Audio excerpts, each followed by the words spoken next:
મારી પાસે આ કાળના વધેલા ભાત છે. ચલો આપણે તેની કોઈ રેસીપી બનાવી દઈએ.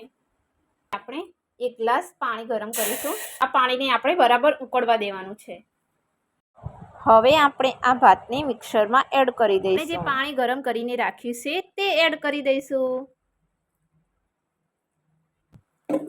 હવે આપણે આનો એક ફાઇન પેસ્ટ બનાવી દઈશું.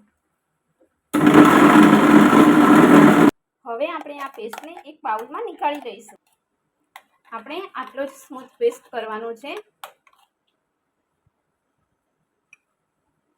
પોલિથીન પાથરી દેવાની છે અને તેની ઉપર આપણે પાપડ પાડીશું.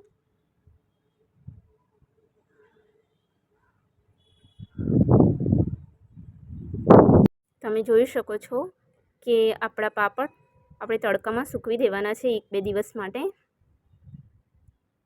અને બરાબર સુકાઈ જાય પછી આપણે તેનો યુઝ કરવાનો છે ખાવામાં. આપણા પાપડ સુકાઈ ગયા છે અને હવે આપણે તેને ગરમ તેલમાં ફ્રાય કરીશું. ફ્રેન્ડ્સ, તમે જોઈ શકો છો કે આપણા પાપડ કેટલા સરસ બનીને તૈયાર થયા છે. વિડીયો ગમે હોય તો લાઈક, સબસ્ક્રાઈબ અને શેર કરી દેજો.